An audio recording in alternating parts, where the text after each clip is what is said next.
Well, good morning, church. It's good to speak with you once more. This church without walls. And before starting this recording, I had a chance to talk with Justin, and he read an article about President Trump encouraging the governors of all of the United States to consider church worship as an essential service and would like to get churches back together worshiping again sooner rather than later.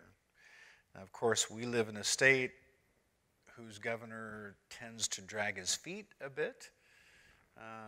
Fortunately, we don't live in Los Angeles County. We could have Mayor Garcetti, and he's basically saying it's all going to stay shut down until you get a vaccine. Of course, that could be 2021. So fortunately, San Diego County has been pretty aggressive. I know on Tuesday they sent out a notification to the governor asking to essentially be fast-tracked on phase 2 and fast-tracked for partial phase 3, which would include church gatherings.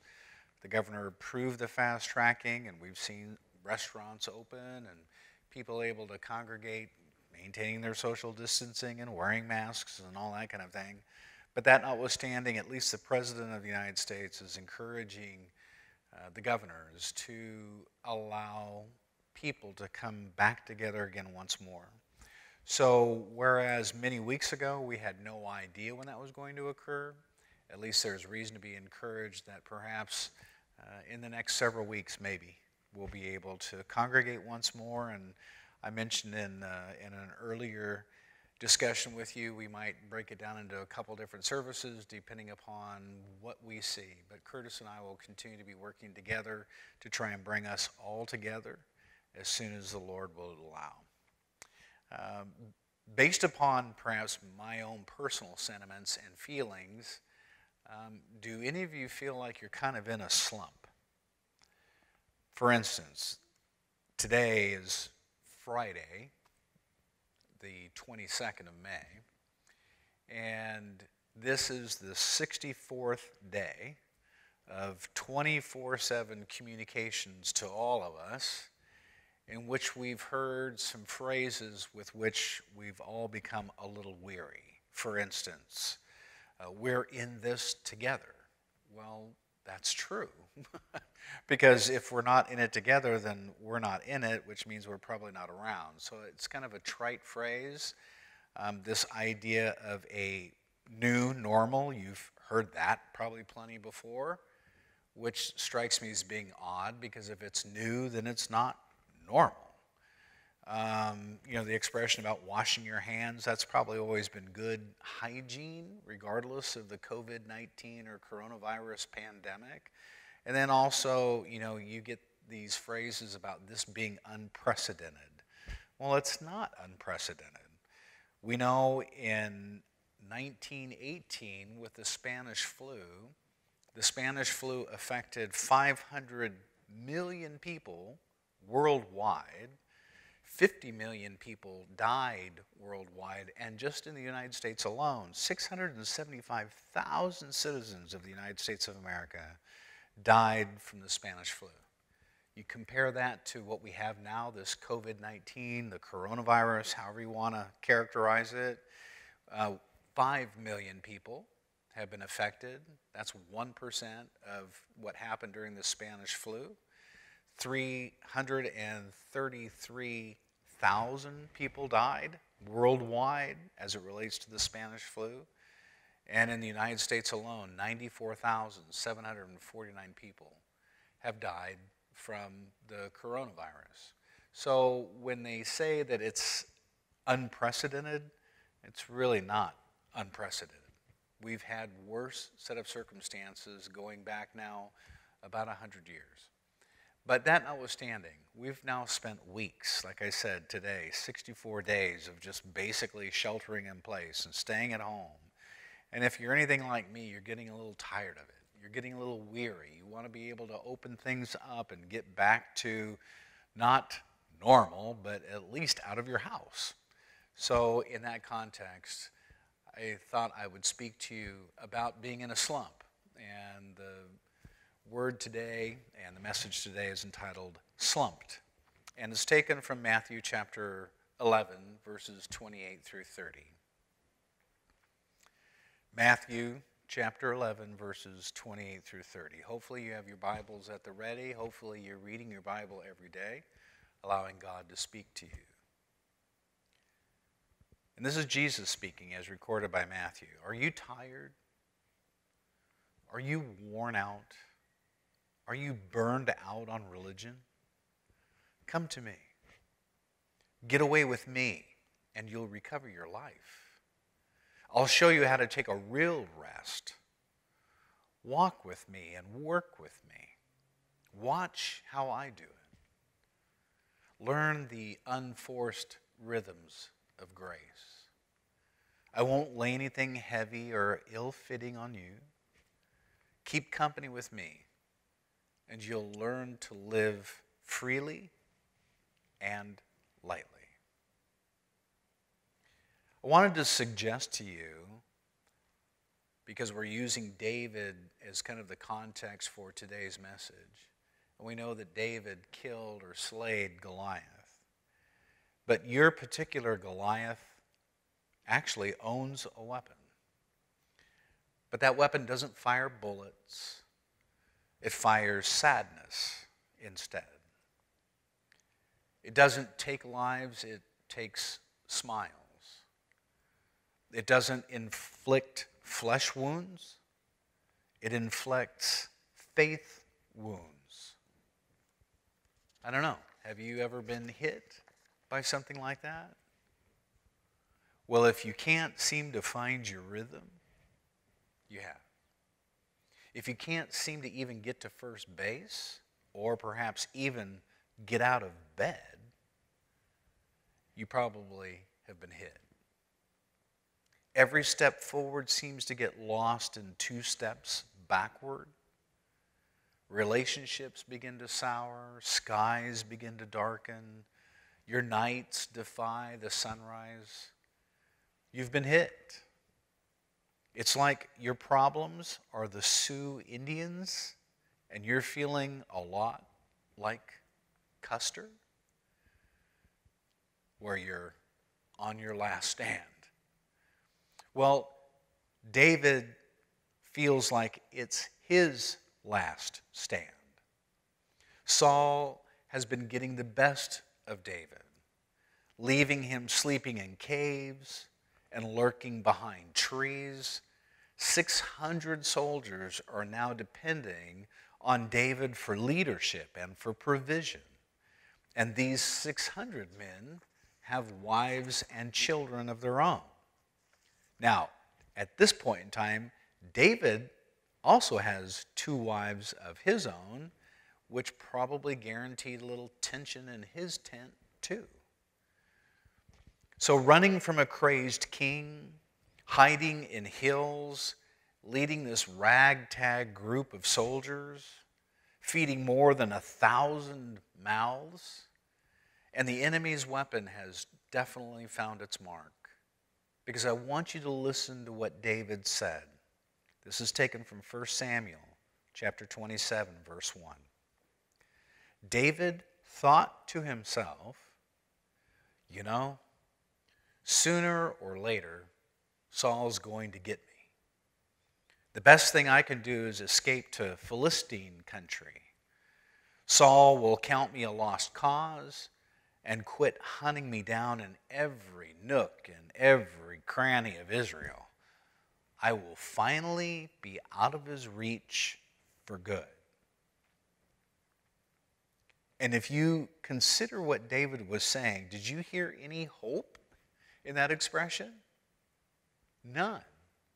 No hope at all. And most of all, glaringly, no God. David focuses his attention and his circumstances on Saul. He hangs Saul's poster in the wall of his tent. He replays his voicemail messages and rereads Saul's texts. David immerses himself in his fear until his fear takes over. Because what David was concluding in that passage we just read is David's conviction that he will be destroyed. Now, he knows better, because in brighter seasons for David and in much healthier moments, David modeled heaven's therapy for really tough times and tough days. The first time he faced the Philistines in the wilderness, here's what he said. David inquired of the Lord. 1 Samuel chapter 23, verse 2. When he felt small against his enemy, in verse 4, it says, David inquired of the Lord. When attacked by the Amalekites, chapter 30, verse 8, David inquired of the Lord. Puzzled what to do after the death of Saul, in 2 Samuel now, chapter 2, verse 1, David inquired of the Lord. When crowned as king and pursued by the Philistines, in 2 Samuel chapter 5, verse 19, it says, David inquired of the Lord. David defeated them, yet they mounted another attack. So David inquired of the Lord. 2 Samuel chapter 5, verse 23. In other words, David kept God's number on speed dial. If he was confused, David talked to God. If he was challenged, he talked to God. Afraid, he talked to God. Well, at least most of the time, because not this particular time. On this occasion, rather than David speaking to God, is talking to himself. He doesn't even seek the counsel of advisors. When Saul first lashed out, David turned to Samuel. And as the attacks continued, David asked Jonathan for advice, his good friend. When he was weaponless and breadless, he took refuge among the priests at a city called Nob. In this case, however, David consults David. Poor choice for an advisor, don't you think? Because look at the advice that he gives himself. Sooner or later, Saul is going to get me. 1 Samuel chapter 27, verse 1. And you and I both know that the answer is no, David, he won't. And we want to say, don't you remember the golden oil that Samuel had put on your face to anoint you as the then king-elect? God has anointed you. Don't you remember God's promise through Jonathan? 1 Samuel chapter 23, verse 17, you shall be king over Israel. Have you forgotten even the assurances that God gave you through Abigail, which eventually became one of his wives? She said in 1 Samuel chapter 25, verse 30, the Lord will keep all of his promises of good things for you. He will make you a leader over all of Israel. God even assured through Saul himself that David would succeed. In 1 Samuel chapter 24, verse 20, Saul, the king, who knows that David is going to succeed him, says to David, I know indeed that you shall surely be king. So how can David say, sooner or later, Saul is going to get me? Well, it's because in this wave of weariness, David hits the pause button on good thoughts and thinks, sooner or later, Saul's going to get me. The best thing I can do, he thinks, is escape to Philistine country. Saul will count me a lost cause and quit hunting me down in every nook and cranny of Israel. I'll be out of his reach for good. 1 Samuel 27, verse 1. So David leaves, and Saul calls off the hunt. David then defects into the hands of his enemies. He leads his men into the land of idols and false gods and pitches his tent basically in Goliath's backyard. He plops down in the pasture of Satan himself. Initially, I think David feels some sense of relief. Saul gives up the chase. David's men can sleep with both eyes closed now. Children can attend kindergarten. Wives can unpack the suitcases. Hiding out with the enemy always brings some temporary relief. Or does it? You know, you can stop resisting drugs for a time and you'll laugh for a little while. You can move out on your spouse and maybe you feel more relaxed for a time. You can indulge in porn and you'll be entertained, maybe for a season. But then the talons of temptation sink in. That's when the waves of guilt come crashing in. The loneliness of breaking up rushes in. Solomon in Proverb chapter 14, verses 12 through 13 said, "There's a way of life that looks harmless enough, but look again. It leads straight to hell. Sure, those people appear to be having a good time, but all that laughter will end in heartbreak."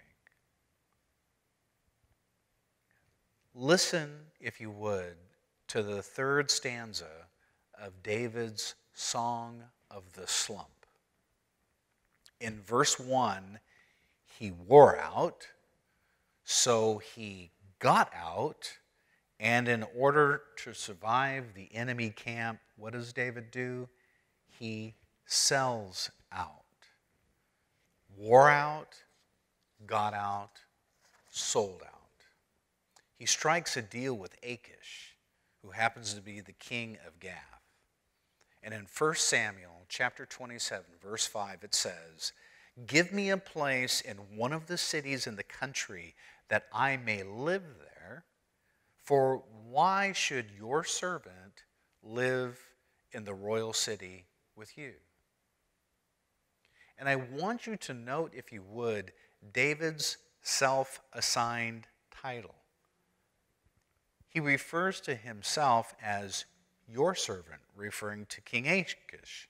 So David is suggesting that now he is King Achish's servant, servant of an enemy king. The once proud son of Israel and conqueror of Goliath lifts a toast to the arch enemy of his family. And Achish welcomes this deal. He grants David a village to live in. It's called Ziklag.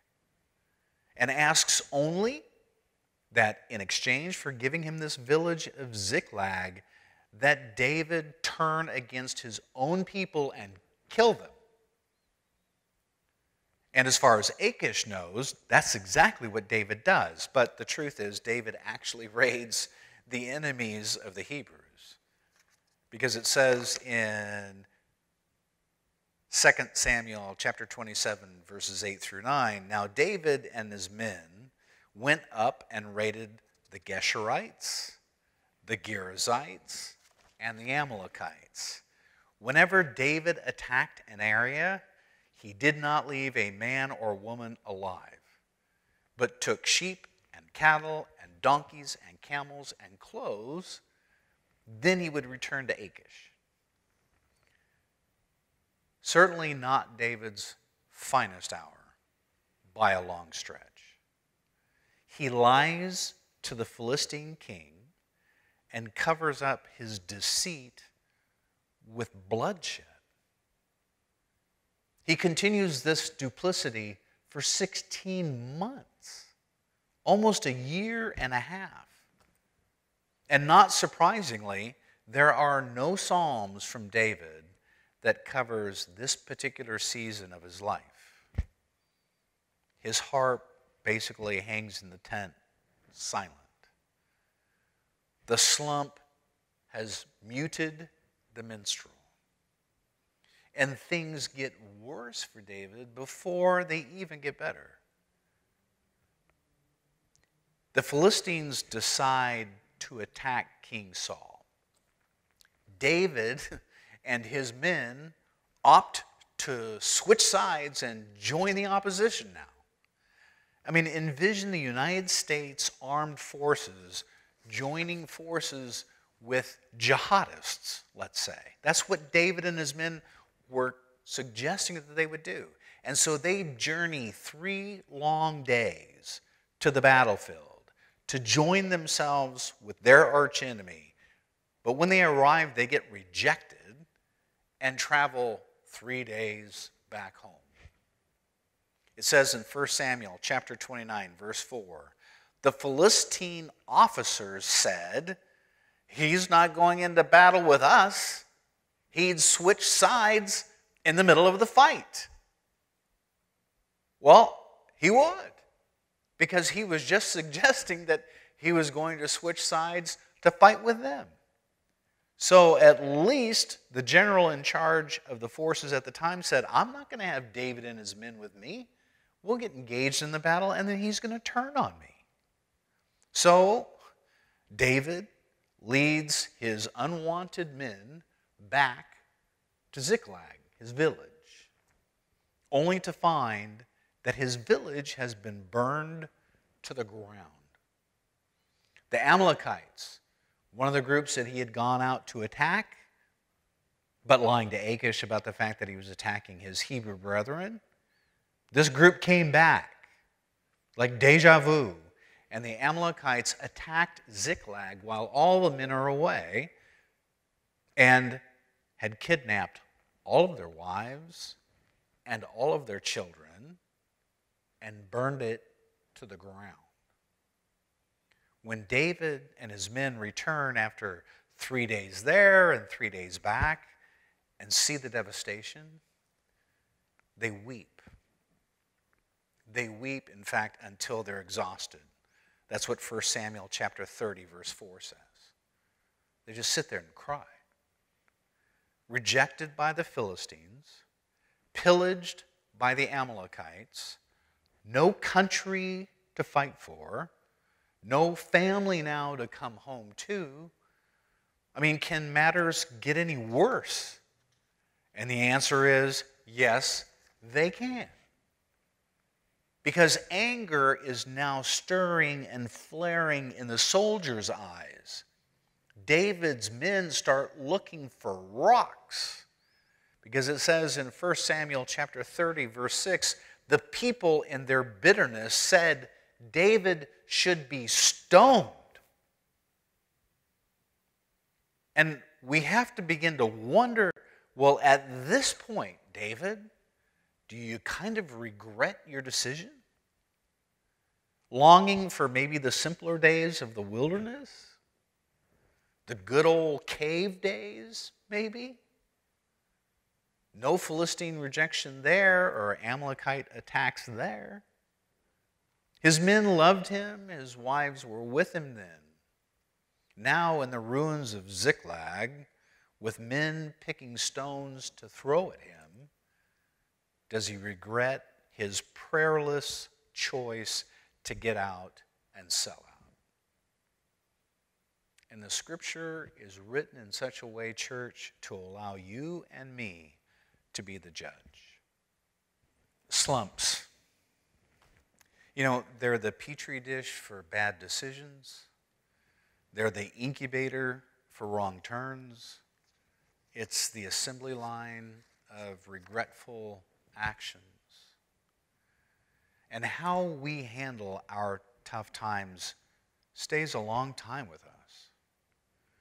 So, how are you handling yours?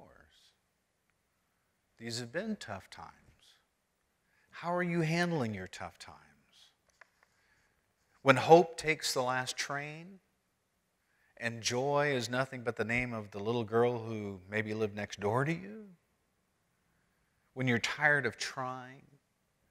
when you're tired of forgiving, when you're tired of hard weeks or hard-headed people? How do you manage those dark days? With a bottle of pills or maybe a bottle of scotch? With an hour at the bar or a day at the spa or a week at the beach? Many opt for those kinds of alternatives. So many, in fact, that we assume that those kinds of experiences can re-energize our life.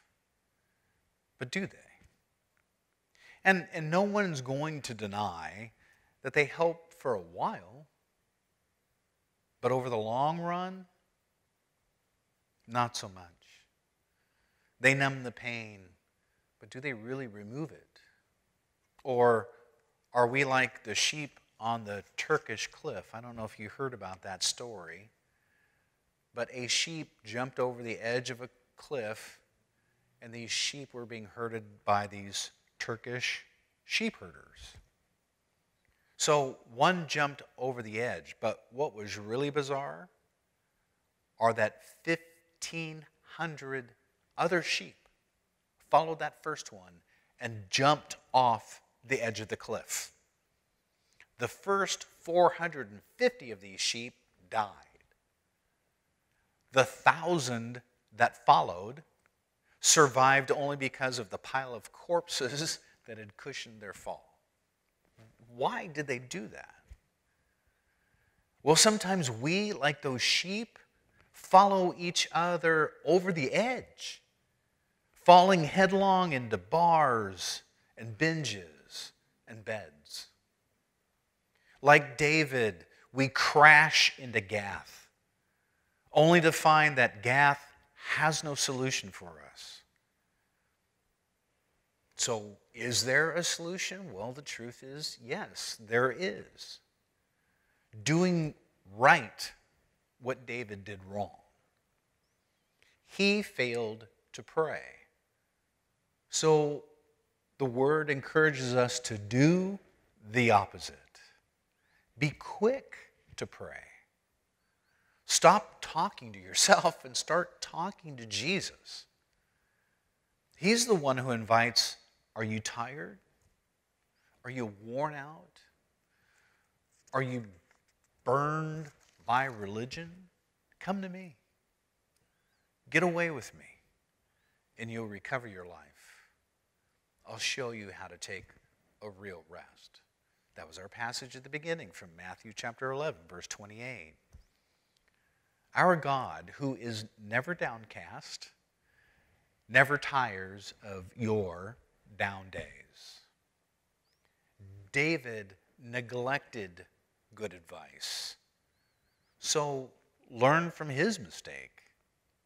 Next time you lack the will to go on, seek healthy counsel. You won't want to.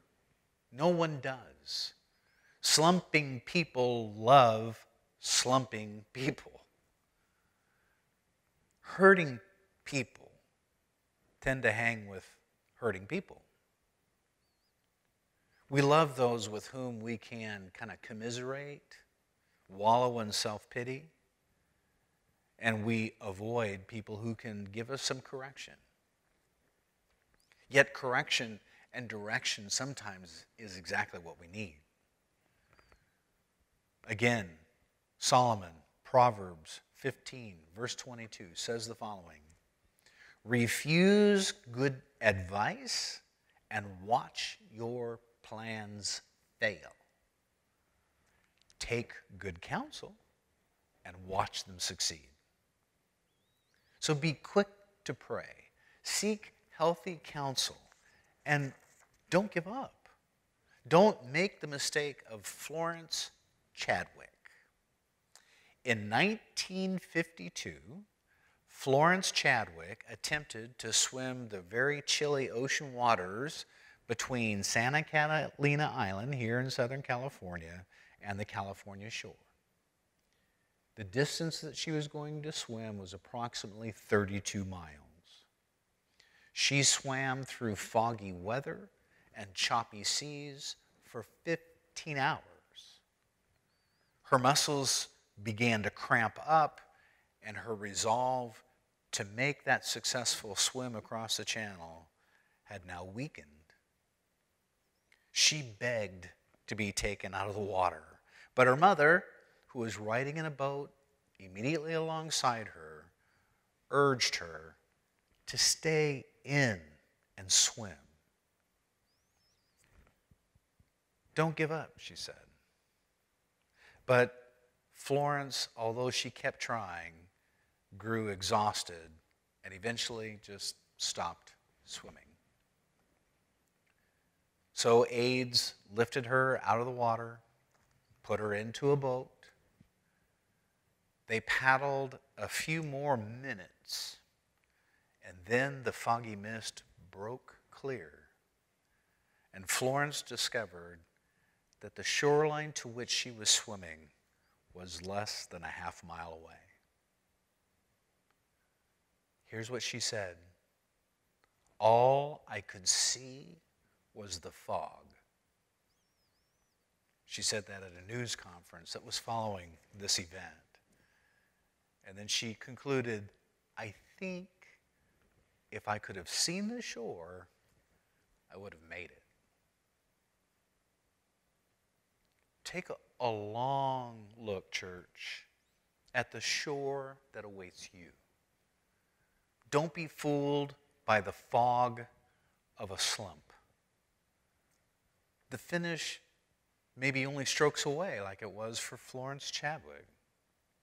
God may be, maybe at this very moment, lifting his hand to signal Gabriel to grab that trumpet. Angels may be assembling, and the saints might be gathering.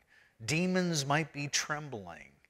And the point of it is to stay at it. Stay in the water.